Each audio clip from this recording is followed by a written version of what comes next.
जह्नी recipe आपण मानक एते बढ़िया लगे जे आपण मैंने यार स्वाद को बिल्कुल भूल पारे नहीं।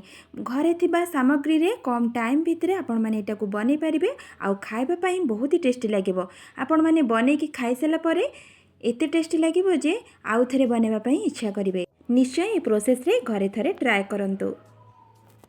नमस्कार दर्शक बंधु, इप्सिता किचन में आपण समस्त को अनेक अनेक स्वागत। आज मु आपण मानक पई नै आसीची जह्नी रे एक रेसिपी। जह्नी रे आपण माने विभिन्न प्रकार आइटम बनैथिबे, किंतु थरे एई प्रोसेस रे जह्नी रे भजा को बनांतु, बहुत टेस्टी लागिबो खाइबा पई। वीडियो को संपूर्ण देखिबा को अनुरोध रहिला। तबे किचन को चलंतु, आज रे रेसिपी को स्टार्ट करबा। ए जह्नी भजा बनैबा पई मु एठी 350 ग्राम रो जह्नी को नैची, पूरा कसी जह्नी नैची। प्रथमे जह्नी रो चोपा को एम्ति पिलर साहाय्य छड़े नबा। देखो चोपा को सब छड़े नेली। चोपा को छड़े सारा पर एमती ताको राउंड शेप रो काटी नेबे। एमती टिके मोटा मोटा करके काटिबे, कारण जह्नीटा बहुत जल्दी सिझी जाई थाए। देखो गोटे जह्नी को मुझे काटी नेली। सेम प्रोसेस रे मु सब जह्नी को मु काटी नैची। एठी देखंतु दुईटी मीडियम साइज रो पियाज को राउंड शेप रो करके काटिकी रखिची। अल्प रसुन को काटिकी रखिची। से जह्नी रे अल्प बेसन को ऐड करबा। मुझे 4 स्पून बेसन नहीं। प्रथम बेसन को देदबा। हाफ स्पून हलदी को ये ऐड करबा। Half spoon red chilli powder को दे दउची। ताकू भल से मिसई नेबा। देखंतु एबे हाथ साइज रे मु भल से ताकू मिसई नेली।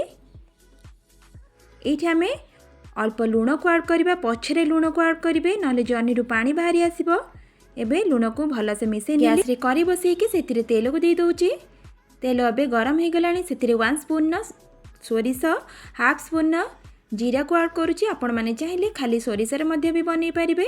जीरा सोरिष टिके देखंतु फुटी आसिलानी। एठी मु गोटे सुखिला लंका को ऐड करुच्ची। देखंतु एबे सुखिला लंका और जीरा सोरिष सब फुटी आसिलानी। तापर आमे काटी रखिथिबा रसुन को एठी ऐड करबा। ताकू टिके समय पय भाजी नेबा। देखंतु टिके समय भाजी सारा पर मुझे काटी रखिथिबा पियाज को दे दउची। पियाज को बेसी भाजबे नहीं।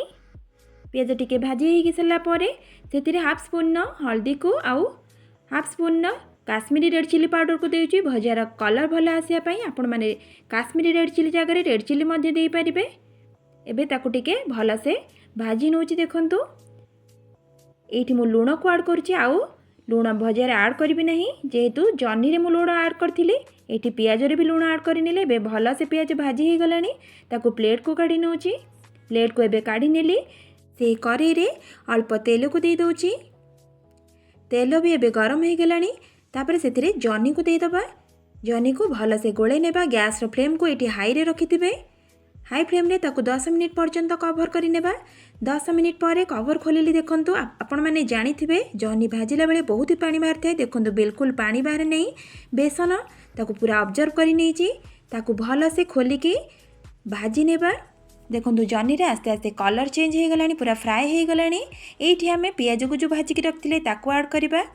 पियाज को भल से गोळै नउची। ताकू एमिति हाई फ्लेम रे 1 मिनिट पर्यंत भाजी नेबा।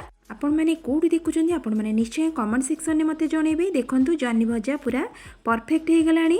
एबे गैस रो फ्लेम को ऑफ करि नेबा। ताले जह्नी रे भजा आपण माने देखिले मु केमती नुवा प्रकार रो बनेली। आपण माने निश्चय बनेबे।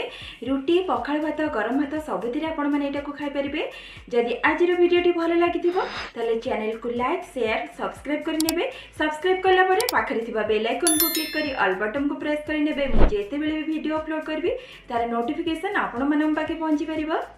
जह्नी भजा को आपण माने निश्चय प्रोसेस रे बनेबे। बने सारा पर आपण मानक अनुभव मो सह शेयर करिवे। से पर्यंत रहिली। नमस्कार, बाय, कीप वाचिंग।